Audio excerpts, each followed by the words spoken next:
notice for this hearing is available on Judge Mallard's YouTube channel. That's me at https://coi.isd.idaho.gov. You'll also notice that some of us are wearing masks and some of us are not. I'm in a courtroom alone by myself, so I'm not wearing a mask. Because Ms. Daybell, Mr. Means are sitting at a table together, they are wearing masks. Mr. Means, can you describe for me who else is in the courtroom with you? I can, Your Honor. Obviously, myself and my client, Mrs. Daybell, and we have 2 deputies from the Madison County Sheriff's Department present as well. Thank you. Mr. Wood, is anyone else there in the room with you that we can't see inside the frame? No, Your Honor. All right, then today is the date and time set for a pretrial conference, and the purpose of a pretrial conference is to set a jury trial date and other necessary dates. It's also to discuss matters we need to take up to make sure we have an orderly disposition of this case. Since the last hearing, Mr. Wood has dismissed the felony counts relative to this case here in Madison County, leaving the 3 misdemeanors at issue. Count 1, resisting and obstructing.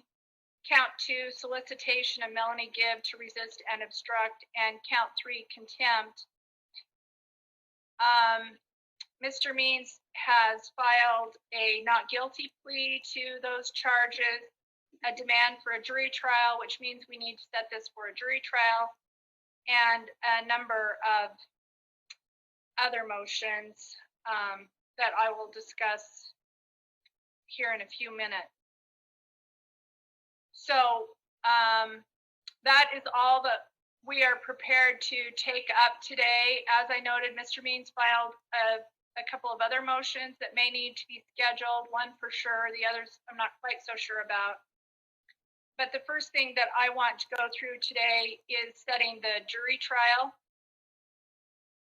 Mr. Means, can you tell me how many days you think you will need for a jury trial? Well, I'd be interested in hearing how many days the prosecution thinks as well, but I think we would need to set this for approximately 4 to 5 days for these misdemeanors, just to make sure we're covering our bases. It could potentially be longer. I mean, obviously this case is a little different than most misdemeanor cases, and so there could be some other time issues as far as in preparation for the jury trial that might add a few more days to that number. All right, Mr. Wood, tell me your view of how many days. And I realize there are other charges outstanding in Fremont County that you are also the prosecutor on. So if you could just let us know what your plans are in regards to this jury trial.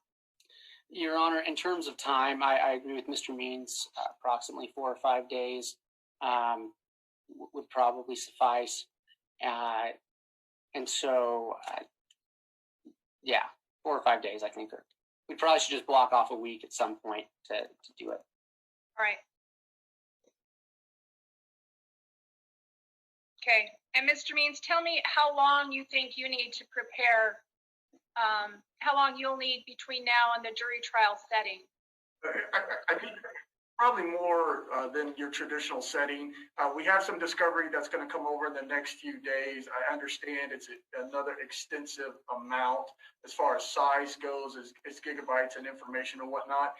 This case obviously is a little different than most. I would be reluctant to say anything within the next 6 months, really. There's a lot of conversations that prosecution and I need to have regarding this. My client is, if I can inform the court, is going to waive her right to a speedy trial on this matter, if that helps with the scheduling as well. Mr. Wood, your view of how long you need to prepare? Your Honor, on this case, the state doesn't need that much more time to prepare. However, as to what Mr. Means said, there are conversations between the defense and the state in regards to venue, possible consolidation of cases. And so In and of itself, no, we don't need a lot of time to prepare, but I think what Mr. Means has said is accurate in terms of the conversations we're going to be having in terms of when we actually try this and if it gets consolidated with other charges. All right.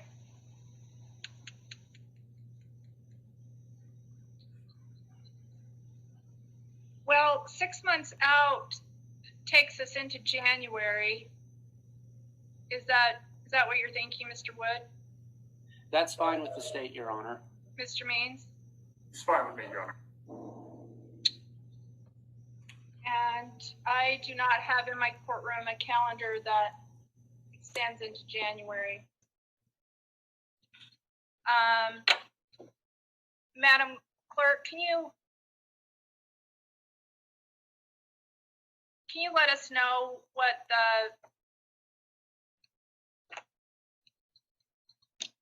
the third and fourth Mondays in January are? Yes, I will.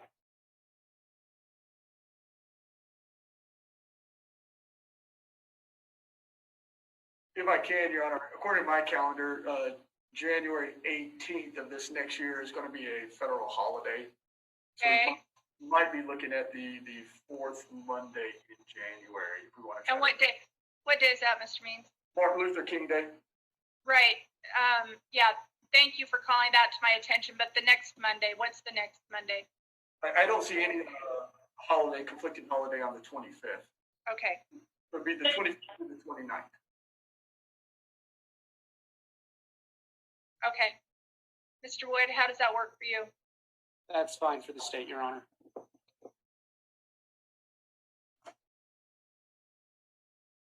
So we'll set the jury trial for January 25th through 29th. Plan on starting at 9 a.m. And we'll, right now it's set for Madison County. I understand that Mr. Means has reserved his right to request a change of venue. The next thing that I want to take up is scheduling Mr. Means' motion for a bond reduction. Have the two of you discussed that at all, Mr. Wood? Yes, and the state is fine if Mr. Means wants to argue that today. We're prepared to argue that. Obviously, at the discretion of the court, but we're fine to argue that if he wants to today. Right, Mr. Means, is that what you'd like to do, is talk about it today? If that's possible, Your Honor, I don't think a lot has changed since the last two bond hearings we've had, so I think it's pretty short and concise as far as our argument goes on why it should be reduced.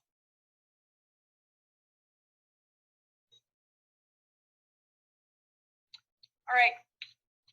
Well, the court was not prepared to take that up today. Let me ask Madam Clerk to put us all in the waiting room for just a minute. Let me take a brief recess.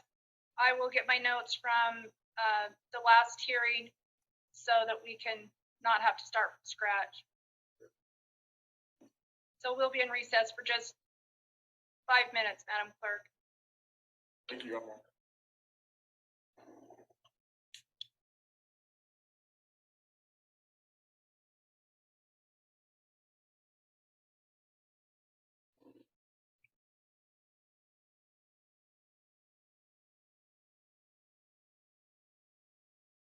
All right, everybody, we're going to get right back to the hearing in just a minute.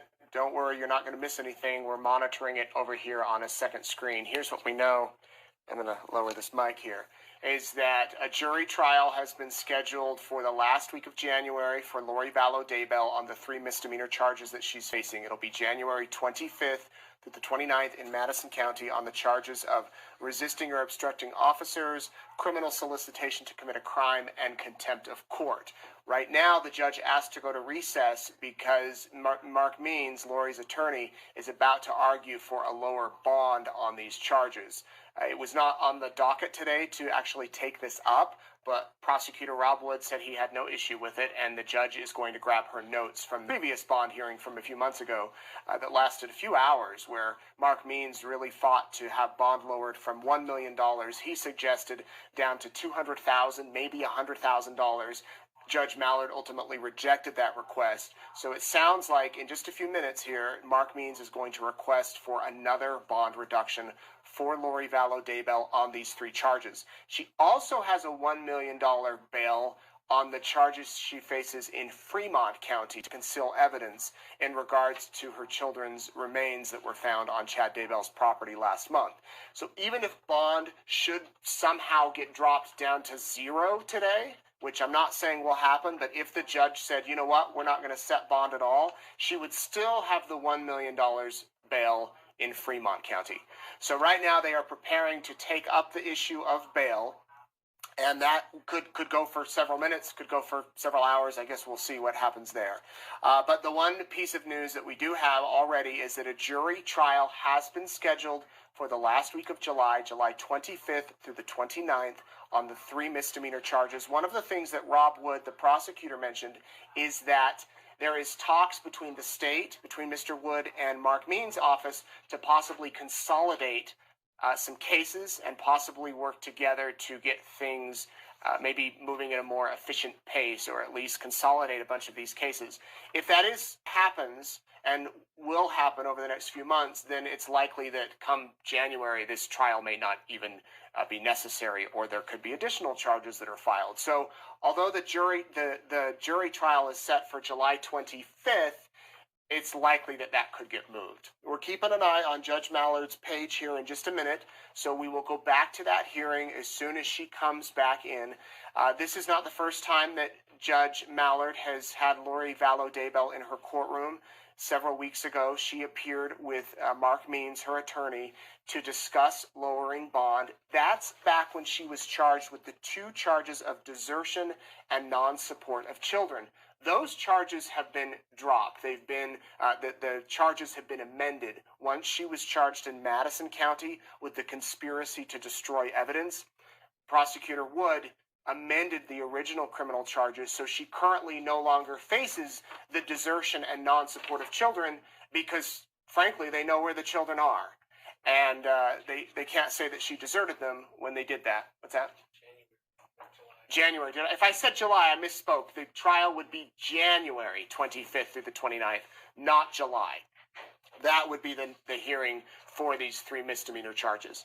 It looks like Judge Mallard is not quite there yet, should be shortly. Here's what we know will happen after today. The judge could lower her bond today, and Lori could, of course, potentially meet that lower bond, but then she's going to have to meet the bond for her Fremont case if she clearly wants to get out of jail. What's next for her is that in 3 weeks, I believe, August 9th and 10th, she will go before Judge Edens for a preliminary hearing on the charges she faces in Fremont County, those conspiracy to conceal or destroy evidence. And that's when there will be witnesses called. It's scheduled right now for 2 days of hearings where the prosecutor basically needs to go before the judge and say, this is all of the evidence we have. This is why the case should be elevated to a jury trial. The judge will then decide, yes, there is enough evidence here to have the case move forward, and her case will be moved to district court. It's also possible that the judge says, there's not enough evidence here to take this to a jury trial. I'm not going to send this up to district court, and it remains on the magistrate level. A week before this happens, there's a lot of dates here, a lot of moving parts. Chad Daybell will appear on August 3rd and 4th in Fremont County for the same thing. It's called a preliminary hearing. He'll be there with his attorney. Rob Wood will be there. Judge Edens will preside.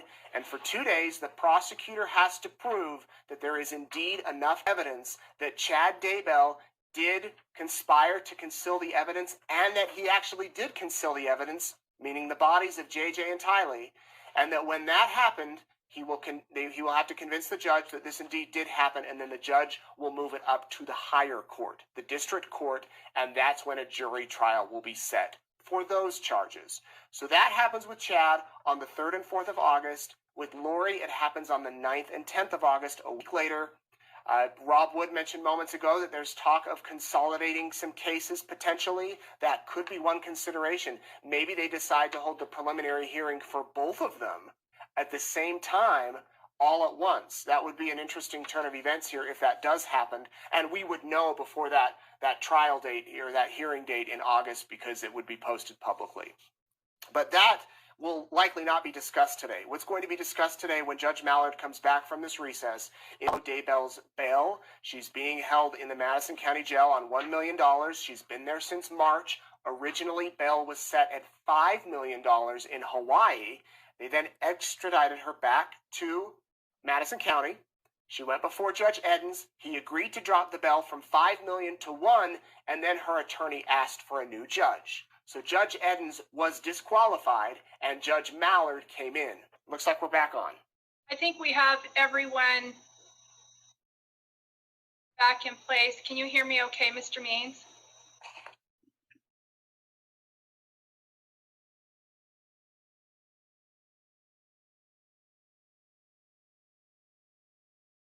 We can, Your Honor. Can you hear us okay?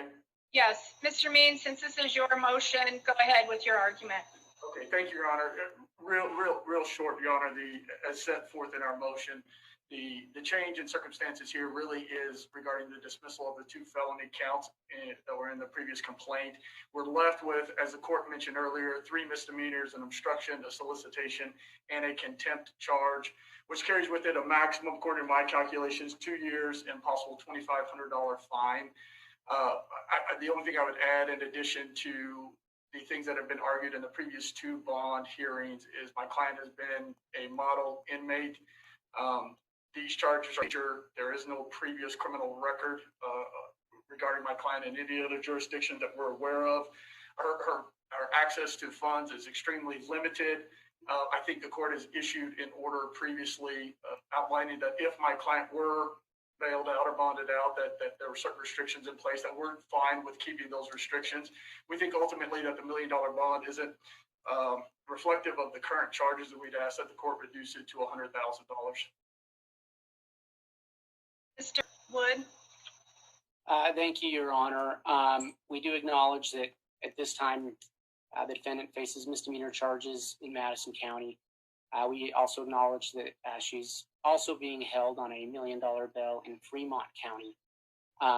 We would point out that each of these misdemeanors were, in the state's view, an overt act of in furtherance of a felony to conceal the location of its minor children, Tylee Ryan and J.J. Vallow, who are deceased. In terms of factors in Rule 46, I'll just focus on what we see has changed from the last time we argued this in front of Judge Edens and in front of herself. And I think where it's really changed, well, one is her familial, any family contact she might have. Her only family contact is Chad Daybell, who is a co-defendant in the Fremont County case. And in our view, her only family contact now is someone with whom her legal interests are completely adverse. In terms of aggravating factors, I think that's where the real change has occurred. There are many aggravating factors. I'd point out that, Your Honor, the last time we had a discussion about jail phone calls while the defendant's children were dead, and the state finds that very troubling. And so I just point out, Your Honor, that when the defendant obstructed the investigation into the safety and welfare of J.J. Vallow, she was hiding the location of her dead child. When she attempted to get Melanie Gibb to lie to the police on her behalf, she was attempting to get Miss Gibb to lie about the location of her dead child. And when she refused to comply with a lawful order to produce her children, she did effort to conceal the deaths of her minor children, all while telling family and friends that they were fine. And so, Your Honor, those aggravating factors that bear on the likelihood of conviction are troubling, they're strong, and quite frankly, they also bear on the defendant's character, which the court is allowed to consider in a bail reduction hearing. Acknowledging these charges are misdemeanors, if the court is so inclined to lower bail, we'd ask that it be no lower than $250,000, and we would ask that all the current restrictions on bail and her release remain in place. Right, thank you. Anything in response, Mr. Means? Just briefly, Your Honor, obviously the court is well aware that the client is innocent until proven otherwise. I think some of the argument that has been put forward to justify a $250,000 bail is based on, though out of respect for the argument, speculation that requires a certain amount of jumping from point to point in order to justify. Again, we just ask that the court consider the dismissal of the felony charges, which were previously the bulk of the potential incarceration time. Here, we're looking at 3 misdemeanors, and I think $100,000 is more than appropriate in this setting.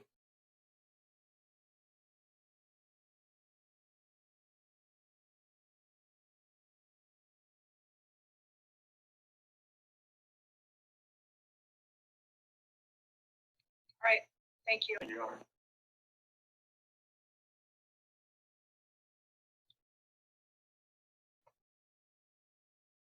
There are 2 procedural matters in this case that are inescapable. One is that these are misdemeanors with a total maximum sentence of 2 years if Ms. Daybell is convicted. The second procedural matter that impacts my decision is that there is another pending case in Fremont County in case number CR 22-20-838, a conspiracy case against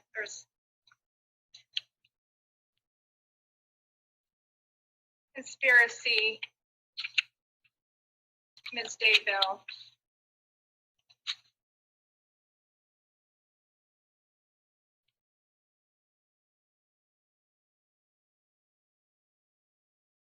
And that case has a $1 million bond.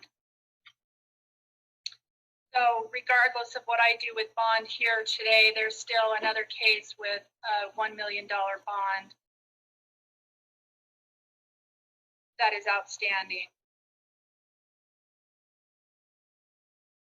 I'll note that Ms. Daybell was taken into custody in February of 2020. So she's served at least 5 months by now, which, if she were convicted, would go as credit to her sentence.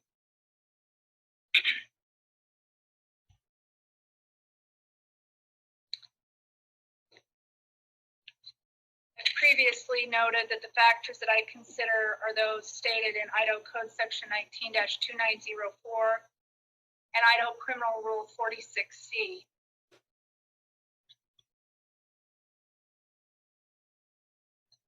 We really are not going to have any trouble, I don't think, ensuring the appearance of the defendant, no matter what bond I set, considering the bond in the Fremont County case. Bond is present. She does have the right to bond, and I will set bail today and will lower it. A third prong is ensuring the protection of victims and witnesses, and the fourth is ensuring public safety.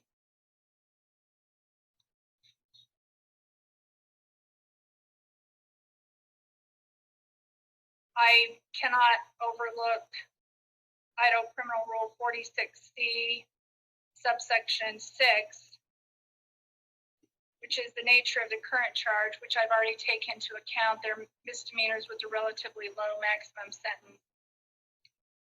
But also that prong requires me to take into account any mitigating or aggravating factors that may bear on the likelihood of conviction and the possible penalty.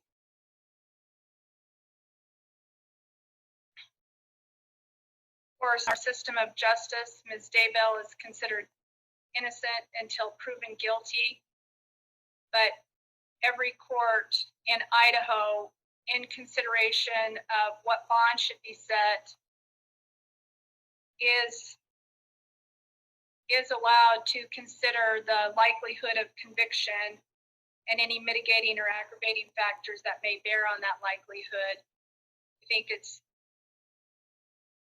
inescapable that these misdemeanor charges are relating to the whereabouts of her minor children who have now been found deceased.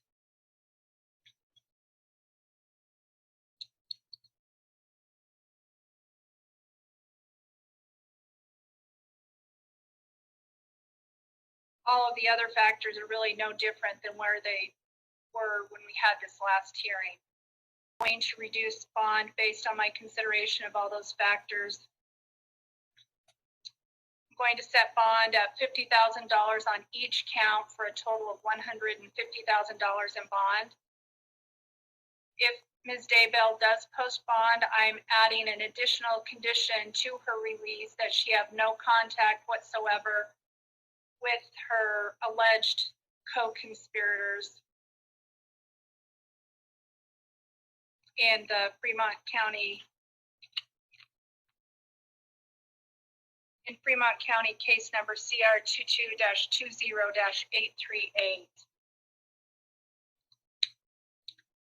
Do you have any questions or clarifications about my decision, Mr. Means? I do not, Your Honor. Mr. Wood? No, thank you, Your Honor. Right, the court will prepare the amended order regarding conditions. Mr. Wood, would you prepare the order regarding the reduction in bond? Yes. All right, I'll anticipate seeing that in the next couple of days. Anything else we need to take up at this pretrial conference, Mr. Means? I don't think so. Mr. Wood, anything else we need to take up? No, thank you, Your Honor. I'll remind both attorneys to pay close attention to the pretrial order I will issue within the next day or two. It will have the required deadlines, and you will be expected to either meet those deadlines or to ask for leave to depart from those deadlines. We'll be in recess. Thank you, Your Honor. Thank you.